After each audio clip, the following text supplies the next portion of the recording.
T'as vu, aujourd'hui, les gens ils disent qu'il y a du racisme dans la musique, mais sur la vie de ma mère, que nous, à l'époque, le racisme qu'on a vécu, clairement, mais c'était du jamais vu. Les maisons de disques et les radios, c'était en mode, ouais, je te dis la vérité, il y a 5 Renois, des teintures blondes, ils arrivent avec des battements de partout. C'est pas Magic System, quoi. Tu vois ce que je veux dire ou pas? Clair, c'est ça. Comment tu vas aujourd'hui? Ça va, tranquille, hein. Est-ce que tu peux te présenter? Sissika, centrafricain vietnamien. Là, actuellement, je vais sur mes 30 ans. Je suis dans la musique, j'ai fait de la musique. J'ai eu une émission télé avec des amis, j'ai produit, j'ai managé. Et je suis aussi entrepreneur. Ça veut dire que j'ai une boîte de communication. Je fais aussi de l'achat-revente. Et je suis un peu dans l'immobilier. Tu fais plein de choses. Trop de choses même. Une des premières choses dont tu m'as parlé, c'est tes origines, en te présentant. Centrafricain, vietnamien. Quel est ton rapport avec tes origines? Qui est de quelle origine dans ta famille? Ma mère, elle est vietnamienne. Mon père, il est centrafricain. Moi, je suis né là-bas. Je suis arrivé ici à 2 ans. Là-bas où, du coup? Au Centrafrique. Ah ouais. Et on est une petite famille, genre centrafricain-vietnamien. Donc, c'est-à-dire... voilà. Mais c'est rare un peu, tu vois. Il n'y en a pas beaucoup. T'as grandi avec qui, du coup? Avec ma mère. Ouais, j'ai grandi avec ma mère. J'ai que des sœurs.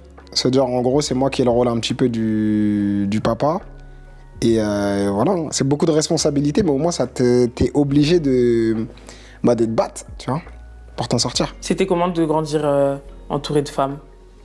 Il y a des avantages, mais il y a beaucoup d'inconvénients. Les avantages, c'est que, par exemple, ça va faire très cliché ce que je dis, mais... Exemple, tu sais, on a grandi dans des cultures africaines, donc ça veut dire que la femme, elle fait beaucoup de choses, à l'époque en tout cas. Donc, j'étais avantagé à ce niveau-là, dans toutes les tâches ménagères et tout. J'étais chouchouté, mais par contre, derrière, tu vois, il y a le rôle aussi, il y a le rôle de l'homme qui a ses responsabilités. Ça va dans les deux sens. C'est-à-dire que si on respecte les cultures, il faut les respecter de A à Z. Et donc, le rôle de l'homme, c'est lui qui ramène à manger à la maison, tu vois.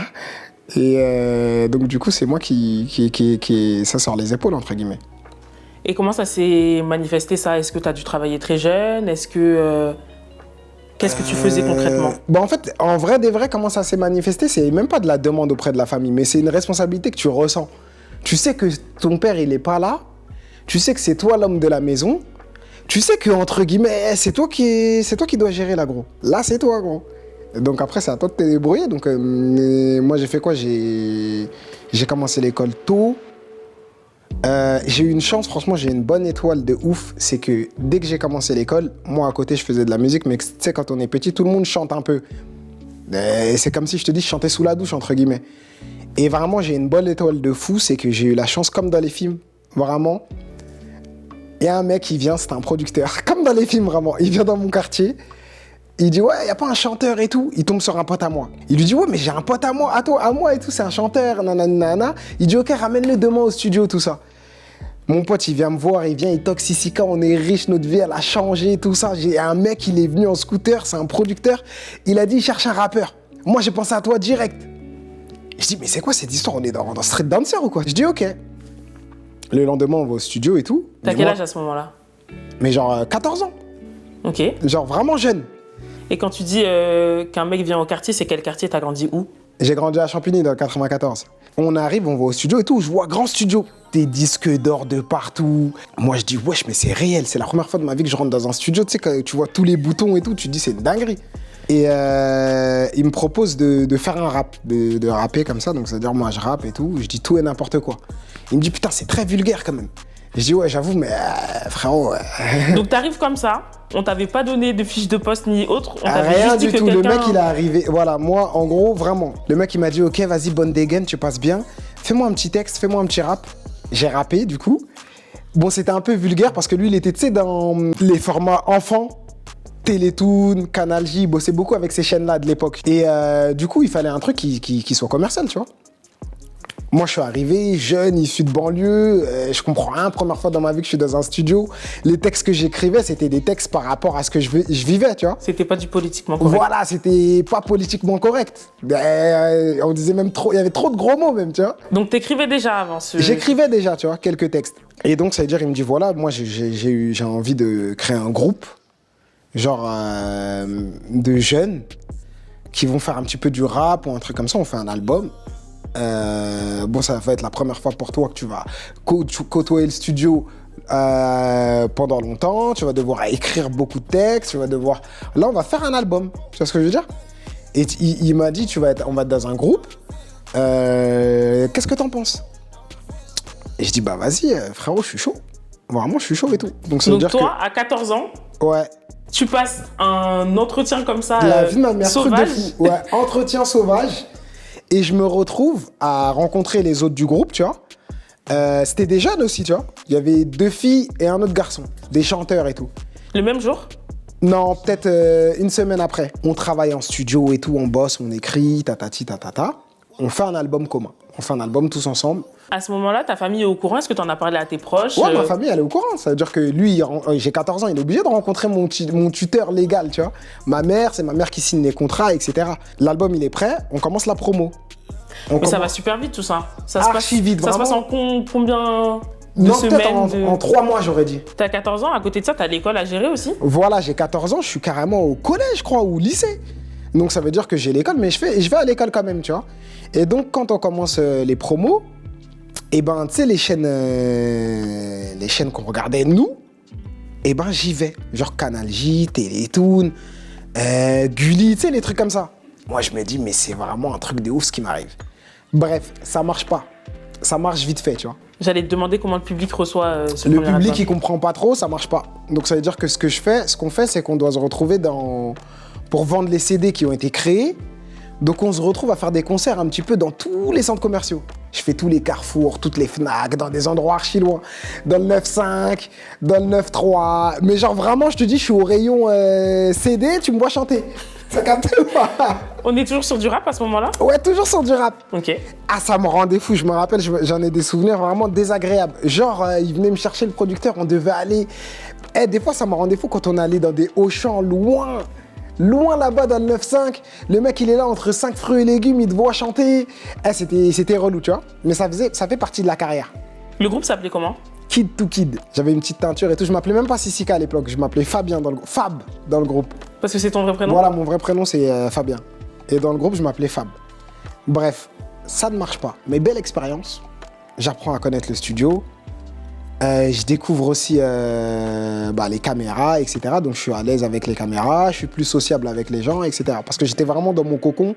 Tu sais, genre, pour pas faire de clichés encore, hein, mais genre, tu sais, le mec issu de banlieue qui est là, qui est avec son groupe de jeunes, mais qui n'a pas l'habitude c'est dur de se sociabiliser à 14 ans. T'arrives à suivre à ce moment-là ou c'est un effort que ça te demande? C'est un effort parce que t'as pas trop l'habitude. Donc c'est un effort, mais après, ça rentre dans ton quotidien et dans tes traits de caractère, tu vois, ça te forge. Est-ce que t'en parles à tes amis, à ton entourage? Est-ce que t'es suivi, t'es soutenu? J'étais soutenu par ma famille, mais par les amis, tu sais, quand t'es petit, t'es un peu critiqueur. Donc ça veut dire que c'était un peu, on me pointait du dos, on me disait, vas-y, regarde ce que tu fais, tu t'affiches en gros, tu vois. Et Tu le vivais comment ça, toi? T'étais sûr de ton karaté, comme on dit? Ouais, j'étais pas trop sûr de mon karaté parce que ça avait pas marché. Donc ça veut dire que je me retrouvais à chanter, comme je t'ai dit, dans des centres commerciaux et tout. Donc ça avait pas marché et je me disais plus, putain, qu'est-ce que je suis en train de faire, tu vois? T'avais des doutes? Ouais, beaucoup de doutes. Tu te dis, je me dis pourquoi j'ai fait ça, je suis là, je suis en train de m'afficher. Vas-y, c'est mieux, je retourne au quartier en vrai, tu vois? Donc j'ai vu ça comme un échec et je me suis dit, vas-y, c'est mieux que je retourne au quartier, mais comme une belle expérience quand même. Le producteur, il me rend le contrat, donc il y a 1 an qui s'écoule, je dois avoir peut-être 16 ans ou un truc comme ça. Il te rend le contrat, c'est-à-dire que c'est fini? Voilà, on avait signé pour 2 albums, il me dit, bon, tu vois, on a fait le premier album, ça n'a pas marché, vas-y, tranquille, on aura essayé, tu vois, franchement, bien, c'était une belle rencontre et tout. Moi, je m'entends bien avec lui. Bon délire, tu vois, c'était comme un grand frère. Le temps, il passe, ça veut dire que moi, entre-temps, je grandis. Je sais pas, peut-être entre tout ça, il y a 1 an et demi qui passe, 1 an, 2 ans. Pendant ce temps-là, toi, tu fais une croix sur la musique? Voilà, moi, je fais une croix sur la musique et je fais mes études. Et à l'époque, donc ça veut dire il y a une petite vague de l'afro qui commence à arriver en France. Tu vois, c'était l'époque du Logobi. Je me rappelle très bien. Donc les gens, ils commençaient à... Tu sais, c'était vraiment un mini-mouvement qui arrivait. Tu sentais que ça arrivait. Les gens, ils se donnaient rendez-vous, ça dansait dans des gares, c'était ceci, c'était cela, mais c'était pas vraiment commercialisé. C'était juste un concept. C'était quoi, parmi tant le d'autres. Logobi? En gros, le concept, c'était une instru, un type de danse, un style vestimentaire, une manière de parler. Et du coup, j'appelle le producteur de l'époque. Et je sais pas, je te jure, je sais pas comment je vois le truc, mais je sens le truc, alors que je devais avoir 17 ans. Je sens le truc, je dis ça, faut qu'on le fasse découvrir au grand public, il y a un truc à faire, tu vois. J'appelle le producteur de l'époque, je lui dis, écoute, t'as vu, on a sorti un album, ça n'avait pas marché. Là, j'ai une idée de fou, frérot. Regarde sur Internet, tape Logobi et tout, tu vas voir quelques vidéos. Je dis, il y a un truc à faire. Tu Il sens. me dit, ouais, je le sens. Je sais pas, c'est inné, c'est comme ça, je le sens. Il me dit, mais attends, mais tu connais des danseurs, tu connais des chanteurs et tout. Je lui dis, moi, je sais pas chanter. Je sais pas chanter du Logobi, je sais même pas le danser. Mais j'aime bien le délire et je connais des chanteurs, des danseurs et tout. Tu vois, ceux qui ont fait la vidéo qui a buzzé, exemple, à Champigny. Parce qu'il y avait une vidéo qui avait buzzé à l'époque de YouTube, vous avez fait, je sais pas, 1 million de vues. Et ben, eux, c'est mes potes, c'est des mecs de chez moi, tu vois. Il me dit, bah vas-y, ramène-les au studio et tout, comme ça, on coproduit le truc. C'était un contrat entre ton producteur et toi et ces personnes-là de Champigny. Voilà, et moi, vu que je ramenais le concept, bah j'allais coproduire, tu sais, avec lui. Il allait mettre les fonds, moi, je ramenais le concept, je créais le groupe, j'allais manager, coproduire avec lui, tu vois. Mais pas faire partie du groupe en tant que tel. Non, pas de faire partie du groupe en tant que tel, parce que c'était un concept que je voyais d'un œil extérieur. C'est-à-dire je savais ni chanter du Logobi, entre guillemets, de l'afro, sorte de l'afro, je l'avais jamais fait, et ni danser. Parce qu'il fallait les deux. Ouais, il fallait au moins un des deux, tu vois ce que je veux dire ou pas? Tu peux pas arriver comme ça, t'es un inconnu, tu sais rien faire des deux, mais vas-y.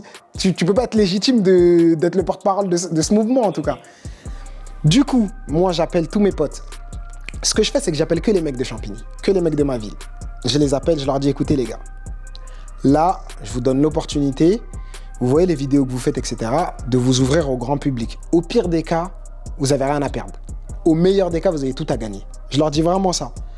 Il y en a qui acceptent, il y en a qui me raccrochent au nez, il y en a qui me disaient, qu'est-ce que tu me racontes, t'es un fou et tout. Je leur dis, ok. Et je sais plus c'est quelle phrase que je leur dis, je vous jure que si ça marche, vous le regretterez toute votre vie si vous me raccrochez au nez.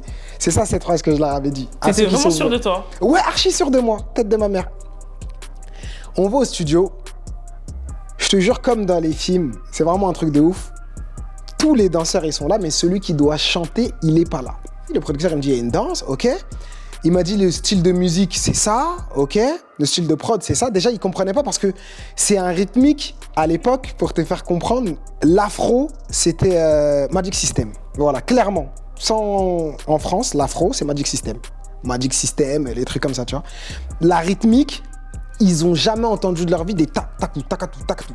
Ça se parle en BPM, c'est la vitesse de la musique. C'est-à-dire c'était du 120 BPM, genre c'était un truc extraterrestre. Le producteur, il me dit, mais attends, mais c'est pas de la house. Tu sais, le truc qui collait un petit peu à ça, à cette vitesse-là et cette rythmique-là, c'était genre de la house, tu vois. Lui-même, il découvre à ce moment-là. moment-là. De l'électro, de la techno, il dit, mais c'est quoi, genre? C'est un truc lunaire, le truc. Il y a des battements de partout, ça fait 120 BPM. C'est quel registre? C'est du rap, c'est du R&B. On parle d'un nouveau genre musical. Ouais, genre nouveau genre musical, on comprend pas. Oh, le chanteur, il est pas là. Bah vas-y, Sissika, essaye un petit truc au micro, je sais pas, tu vois. C'est qui te dit ça? Le producteur, je dis, mais moi, t'es un ouf, je connais pas tout ça, wesh. Je dis, tu sais quoi, fais couler la prod. Je vais dire tout ce qui me passe par la tête. Et tout ce que j'ai entendu, tout ce que j'ai vu, tout truc. C'est-à-dire, il met la prod et tout, et je dis tout. Pendant au moins 1 heure. Plein de trucs. Danse de la peur, danse de la moto. Je dis même tout et n'importe quoi. Bou, bou, bla, bla, tout. Ok, d'accord et tout. Bon, vas-y, quand le chanteur, il répondra, on refera un rendez-vous avec le chanteur. On se casse du studio. Il me rappelle la nuit. Ouais, allô, frérot, rendez-vous demain au studio. Le producteur? Ouais. Je dis, c'est quoi ce délire et tout? On retourne au studio le lendemain. Il dit, les gars, j'ai bien écouté la musique. J'ai coupé, j'ai fait des découpages et tout. J'ai rajouté une meuf qui fait une petite voix et tout. J'ai mixé, masterisé dans la nuit. Genre, en gros, le son, il est vraiment prêt pour être entendu, pour être écouté. Il a dit, c'est un tube, on clip demain. Dans la nuit, il a eu la vision. Ouais, truc de fou. Alors que, je dis, mais attends, mais j'ai dit n'importe quoi au micro, comment t'en as fait un son? Il dit, j'ai coupé, j'ai découpé, j'en ai fait ça, un refrain, tatati tatata. J'ai mis une meuf qui a fait truc. Et je dis, vas-y, fais écouter. Et on écoute. Ça commence, aïe, aïe, aïe, aïe. Oh, je dis, ouah, truc de fou. Et tu m'entends dire, c'est la danse, nanana. Oh, on pète un plomb, moi et mes potes, on se regarde, on dit, ouah, c'est une dinguerie. Je dis, putain, les gars, truc de fou. Du coup, lui, vraiment, quand il croyait au truc, il se lançait de ouf. Il dit, vas-y, on fait un clip et tout, nanana. C'est un peu le même scénario que dans ta jeunesse qui se répète. Voilà, qui se répète, mais d'une manière différente. Mais Déjà, avec là, la même rapidité en tout cas. Voilà, la même rapidité. La même fluidité et tout, sauf que là, on est plus grand, on a gagné en maturité, en expérience, et on est dans un concept totalement différent, genre unique. On est les seuls. Tu vois ce que je veux dire? Précurseur. Précurseur. Donc déjà, à partir de là, tu es obligé de croire au projet. On arrive, on est les seuls dans le délire. Soit les gens, ils vont comprendre le délire, soit ils vont se dire, ouais, c'est qui ces extraterrestres, qu'est-ce qu'ils font, tu vois? On arrive, on fait le clip et tout, bam, bam, bam, bam, bam. Et je m'en rappellerai toute ma vie, ça veut dire qu'à l'époque, bon, il y a toujours maintenant, avant que le clip il sorte, tu fais un teaser, tu vois. Mais il n'y avait ni réseaux sociaux, le seul réseau social qu'il y avait à cette époque-là, c'était Facebook. Donc on fait le teaser et tout, on le balance sur Facebook, tu vois. Teaser sur Facebook, sur YouTube. On sort le teaser, ça veut dire pour expliquer qu'il y a un clip qui va sortir. Au teaser, on était connus. J'arrive au lycée, on me demande au lycée, on me demande, ouais, c'est toi qui chantes ça, ouais, c'est toi, nanani. La vidéo a fait des Des milliers millions de vues. C'était le teaser sur la tête de ma mère. Genre, le son n'est pas sorti, c'est le teaser pour dire, là, il y a un son qui va sortir. Je sais pas si t'as capté la dinguerie, en fait. Donc rien qu'au teaser déjà. On était connus. Au teaser, on est connus déjà. Je dis, oh, c'est mort, on a tout niqué. Donc là, on réalise que là, c'est très chaud, tu vois. Du coup, bah, le clip, il sort. Carton plein. Tout le monde écoute le son.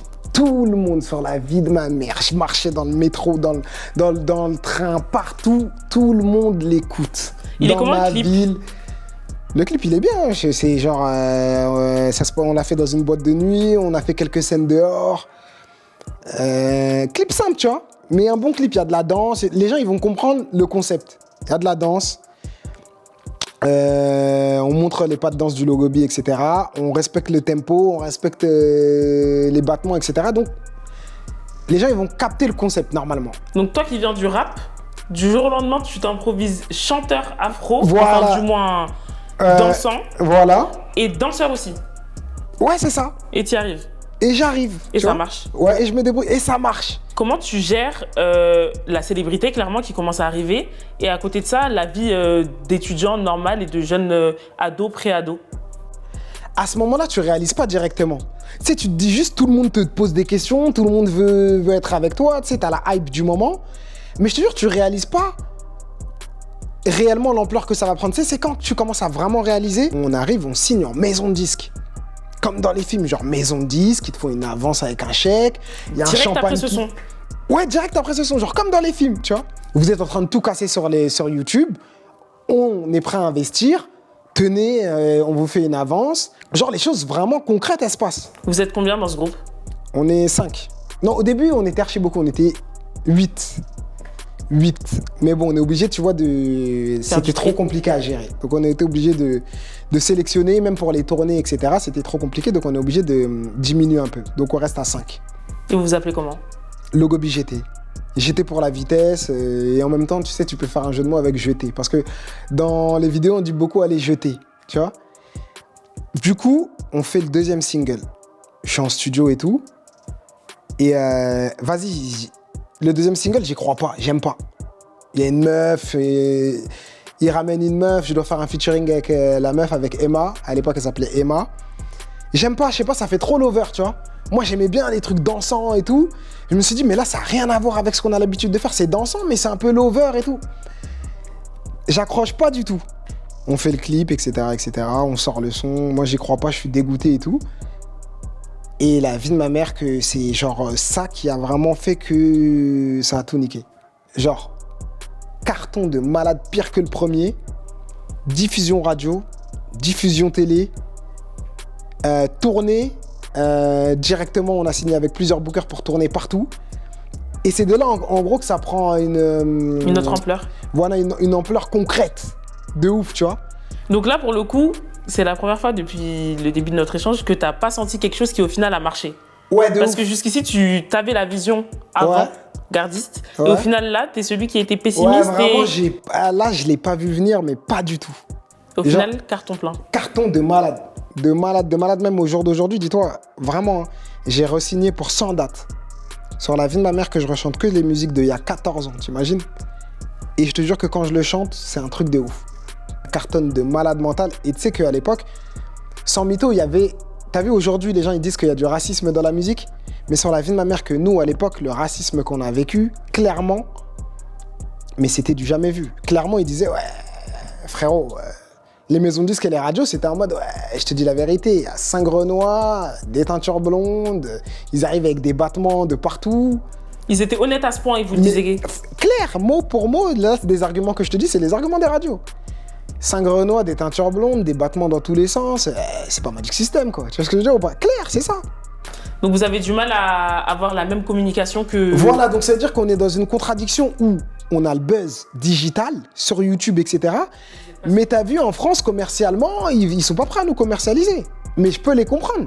Ils peuvent se dire, ah, putain, mais ça va choquer nos petits Français, là. Tu vois ce que je veux dire ou pas? Ils sont habitués à Magic System, allez, olé, olé. On arrive, il y a 5 Renois, des traits sur les sourcils, teinture blonde, ils font des pas de danse, tout ça. C'est quoi ce délire de Zoulou? Tu vois? Au deuxième single, c'est tellement fort qu'ils n'ont pas le choix. Parce que les radios, tu vois, c'est en vendant des artistes qu'elles peuvent vendre des publicités derrière. Donc elles sont obligées à un moment donné de s'incliner. Même si tu es au fin fond du village, tu vas me connaître. À ce moment-là, comment tu te sens? T'es heureux? Ça te plaît cette nouvelle vie? Heureux de fou, truc de fou. Content, j'arrive, je fais des showcases, je suis payé. Je vais dans des endroits pour voyager, on me paye ma nourriture, mon truc. Juste ça, c'était un détail de fou. Je suis dans des hôtels, je sautais sur les lits, je mangeais, je me levais le matin, je prenais juste le déjeuner parce qu'il était offert. Vraiment, tu sais, on n'était pas habitué à ce style de confort. Donc ça veut dire que on abusait du bail, tu vois. On est entre potes, on fait des tournées partout, on est tous connus. Genre, c'est un truc de ouf. On est jeunes, j'étais pas majeur encore. Tu vois ce que je veux dire ou pas? Donc c'est une dinguerie. Tu continues l'école à côté de ça ou t'as même plus le temps? Ouais, je continue l'école, mais c'est compliqué, je te dis la vérité. Très compliqué parce qu'à l'école, il y a des émeutes. Genre là, c'est vraiment connu. Il n'y avait pas de gens connus à cette époque-là, tu vois. C'est pas... Maintenant, t'as vu la musique, il y a plein de gens qui chantent et tout. Là, il n'y avait pas beaucoup. Genre, c'est connu, c'est chaud. Donc, je commence à faire des cours particuliers et tout. On commence à faire des interviews, les canals, les trucs comme ça, tu vois. C'est une période vraiment qui a marqué notre vie. Même si notre jeunesse, elle est un petit peu impactée parce que c'est différent, tu vois. On travaille déjà. En gros, tu vois, il y a des gens, quand je les vois, ils me disent « Putain, t'as fait ma jeunesse ». Mais moi, c'était différent. Je travaillais, mais j'étais genre sur la scène et pas derrière la scène. Et ceux qui étaient derrière la scène, je te jure que cette période-là, ils ont vraiment kiffé aussi leur génération. Ceux qui ont vécu l'époque Logobi, mais dans l'autre contexte, tu vois. T'as l'impression d'avoir manqué quelques... Ouais, en vrai, moi, je l'ai pas vécu comme ils l'ont vécu. Ça, j'étais un peu dégoûté parce que vraiment, à ce qui paraît, c'était incroyable. Les après-midi, les ceci, les cela, à ce qui paraît, c'était la folie. Bref, c'est pas grave. J'étais quand même bien avantagé, tu vois. Du coup, comme tout dans la vie, tu sens que ça devient un peu effet... Tu sens que ça régresse, tu vois. Bon, les salles, elles sont moins remplies. Les vues, il y a moins de vues. Au bout de combien de temps Non, ça a duré au moins 3 ans. Ouais, ça a duré 3 ans. Entre-temps, on avait grandi, on commençait à avoir la vingtaine, tout ça, tu vois. Donc, je dis, les gars, en vrai, on a tout niqué. Je pense que on va se rappeler de nous, toutes les générations qu'on a marquées, ils vont se rappeler de nous toute leur vie. Venez, on part sur une victoire, tu vois. Du coup, ça fait des gros problèmes dans le groupe. Les gens, non, mais on peut encore continuer. Pourquoi tu perds espoir, etc. Je dis, je perds pas espoir, mais je vous jure que par expérience, écoutez-moi, c'est soit on marque l'histoire bien et on se casse, soit vas-y, vous allez voir, on va faire les forceurs, tu vois. Ça fait des débats, etc. Mais j'ai le dernier mot, du coup, on arrête. Malgré nous, tu vois. Malgré que moi, j'ai envie de continuer, malgré que... Putain, j'ai goûté le succès directement. C'est comme si... C'est pas même pas, on me le retire de la bouche, c'est moi, je dois carrément le retirer de ma bouche et vas-y, passer à autre chose. C'est une décision difficile à prendre? Archi difficile, tu vois. Archi compliqué. C'est dur, tu vois. Quand tu viens de commencer à goûter, en plus, t'es jeune, tu comprends pas trop. C'est compliqué. Ça demande aussi beaucoup de maturité, de... Franchement, beaucoup de maturité. Donc, je sais pas comment j'ai eu les couilles de dire, bon, vas-y, les gars, vas-y, fin. Mais en tout cas, je l'ai eu à ce moment-là. Tout s'arrête pour vous, mais vos musiques continuent à tourner. Voilà, mais les musiques, elles continuent à tourner. Mais tu vois, petit à petit, on retourne dans l'anonymat. Il y a des nouveaux réseaux sociaux qui se créent. Il y a des nouveaux artistes qui sortent. Il y a l'afro, ça commence à se développer de plus en plus. Il y a MHD qui arrive après, etc., avec l'afro-trap.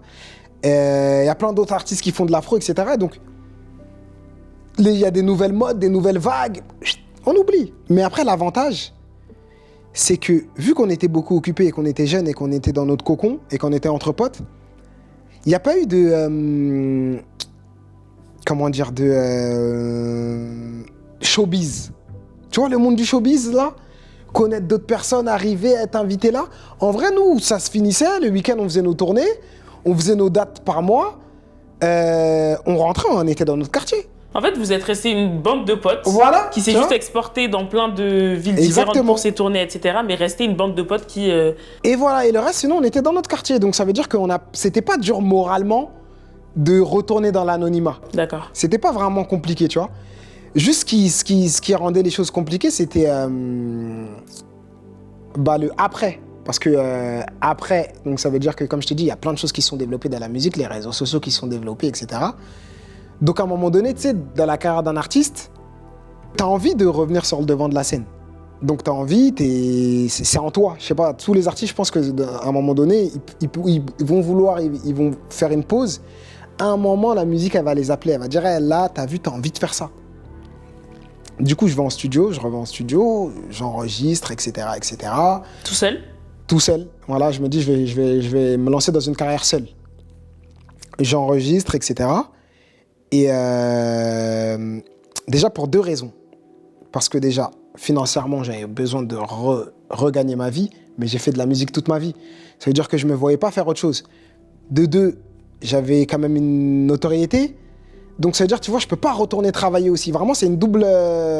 C'est à double tranchant. Voilà, double tranchant, c'est très compliqué. Et moi, je sais que j'ai un peu d'ego, tu vois, quand même, comme tous les êtres humains. Donc, si je me disais, si j'allais retravailler, c'est comme si j'avais échoué, tu vois. Donc, tu peux pas aller retravailler parce que ça va impacter sur ton ego. Et même, t'as vu, tu vas être pris pour cible, on va dire, mais attends, lui, c'était pas celui qui chantait, qu'est-ce qu'il fait? Je sais pas, n'importe quel travail, alors qu'il n'y a pas de sous-métier, tu vois, mais n'importe quel travail j'aurais pu faire, je sais qu'on m'aurait jugé. Comment tu vis cette période? C'est une période où tu es tourmenté par toutes ces questions-là? Ouais, parce que tu es tourmenté, parce que tu te demandes qu'est-ce que tu vas faire plus tard. Parce qu'en gros, toi, tu pensais que tu étais sauvé, mais tu réalises que dans tes finances, bah, oh, là, tu vois, va falloir aller bosser. Mais tu dis, putain, mais je peux pas aller bosser, je suis quand même connu. Et là, c'est vraiment en mode, je fais quoi? Tu vois, tu as 2 options. Soit tu reprends la musique et tu niques tout. Soit, tu as vu qu'il y avait les tentations, etc. Et que moi, comme je t'ai dit, j'étais toujours en banlieue. Soit tu choisis la facilité. Mais bon, tu risques, tu vois, tu risques de finir à tourner mal, finir en prison, etc. Ou des trucs comme ça, tu vois. Malheureusement, je choisis la facilité. Donc, ça veut dire que je me mets dans plein de business, etc., illégaux. Ça tourne mal. Plein de soucis judiciaires, etc. Je dis, putain, truc de fou, j'étais connu. Je me retrouve en détention. T'es allé jusqu'en prison? Ouais, genre, ça allait loin, tu vois. Je sors, je dis, par contre, là, tu vois, je vais tout faire pour reprendre la musique. T'as quel âge à ce moment-là? Putain, je crois 22, un truc comme ça. Ouais, 22. Non, 24, quelque chose comme ça. Je reprends la musique, c'est la période du love. Parce qu'il y a des modes, tu vois, dans la musique. C'est la période du love et tout. Et moi, j'ai envie de faire un truc différent de ce que j'ai l'habitude de faire. J'ai l'habitude de faire tout le temps des sons club. J'avais l'habitude de faire des sons club. Love, ça me parle, tu vois. Histoire d'amour, meuf. Bon délire, tu vois. J'ai eu beaucoup d'histoires d'amour et tout. Je kiffe. Je commence à écrire et tout. Mais où c'est compliqué pour moi, c'est que ça veut dire que je fais des sons, mais je sais pas comment les défendre. Parce que j'ai plus de maison de disques, j'ai plus de producteurs. Donc j'utilise mes propres fonds qui commencent à s'épuiser déjà.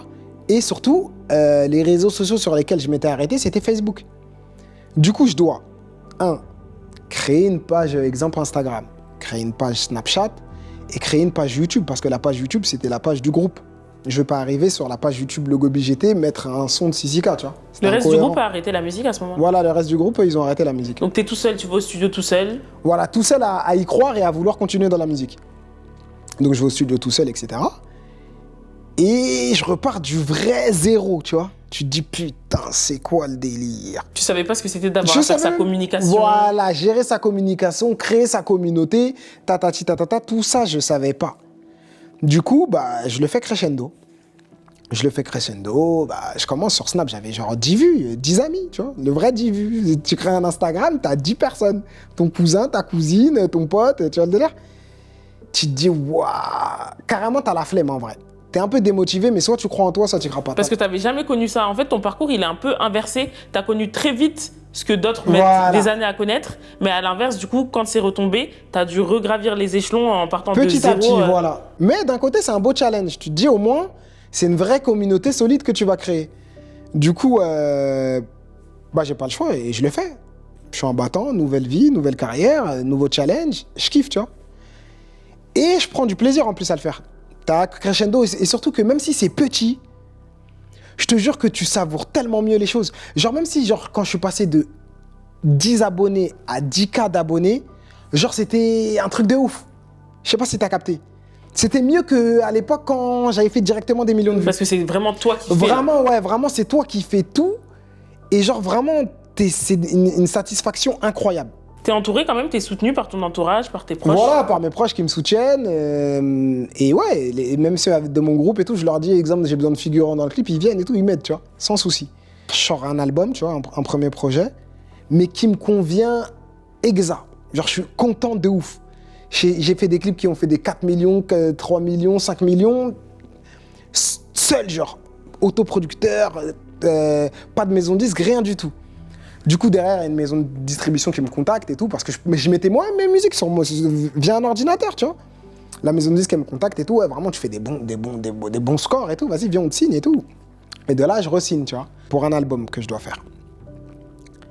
Maintenant, je rencontre des personnes et tout en chemin. Et à l'époque, ce qui a réussi à me faire décoller, c'est les influenceurs. Les influenceurs, ceux qui faisaient des émissions télé. Pourquoi ?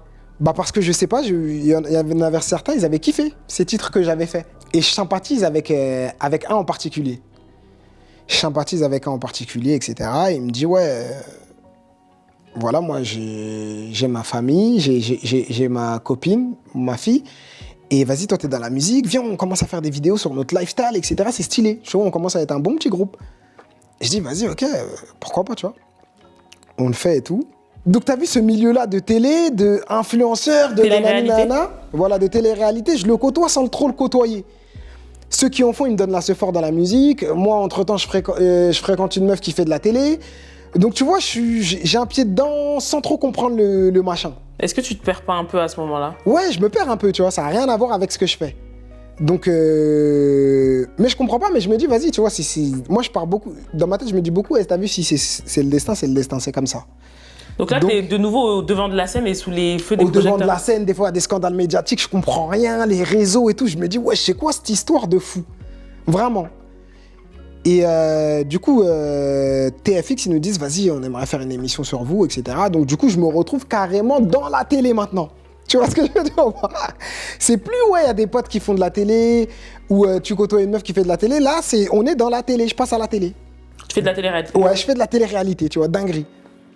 C'est quelque chose que tu avais déjà voulu faire ou c'est non, ça que j'ai jamais voulu faire parce que c'est pas ce qui me faisait kiffer, tu vois. Moi, c'est la musique qui me fait kiffer. Mais l'avantage, c'est que tu as vu, encore une fois, je suis dans un groupe et encore une fois, je suis avec des potes. Donc, je le ressens vraiment pas comme une télé. C'est en mode, c'est notre vie. Donc, les contraintes, entre guillemets, de télé-réalité, personnellement, j'ai pas pu les vivre, tu vois. Comme tu dis, encore une fois, c'est ta bande de potes. Ouais, voilà, c'est ma bande de potes. C'est nous, on choisit ce qu'on veut faire de la journée. C'est genre, tu le sens vraiment pas que c'est une télé-réalité, tu vois. C'est genre, en fait, c'est comme si je te dis, c'est ma vie, on a mis une caméra. Basta. Ça te plaît ? De fou. Parce que je le ressens pas en tant que télé, tu vois. Juste l'envers du décor, ça commence à me déranger un peu. C'est quoi l'envers ? Le fait que tu sois médiatisé, mais différent. Parce que dans la musique, j'étais médiatisé. Mais tu sais, mes faits et gestes, en vrai des vrais, je parlais pas, je donnais pas beaucoup de contenu quotidiennement. Ta notoriété se limitait à la musique. À la musique, basta. Tout ce que tu pouvais connaître de moi, c'était écoute, tiens, j'ai chanté ça, adieu, au revoir. Mais là, t'as vu, on commence à connaître aussi des détails personnels de ma vie. Et là, c'est chelou. Je commence à pas trop apprécier le fait qu'on connaisse des détails personnels de ma vie, qu'on essaye de rentrer dans ma vie, etc. Je dis, putain, c'est un milieu qui me plaît pas trop, tu vois. Tu réalises que... Ouais, je réalise que j'apprécie pas trop le délire. Mais financièrement, tu vois, c'est plus rentable que la musique que j'avais fait même. Mais bon délire, tu vois, nouvelle notoriété, nouvelle communauté qui s'agrandit, etc. Tellement c'était notre télé à nous, je mets ma soeur dedans et tout. La folie. Franchement, bon délire. En plus, on est une bonne de potes, on reste qu'entre nous et tout. Stylé. Bonne période de ta vie. Vraiment nouvelle étape et nouvelle bonne période, tu vois. Et pareil, je te jure que je sais pas pourquoi j'ai un don pour sentir que tout s'essouffle dans la vie. Pareil, je dis à mes potes, les gars, ça sent la fin cette histoire.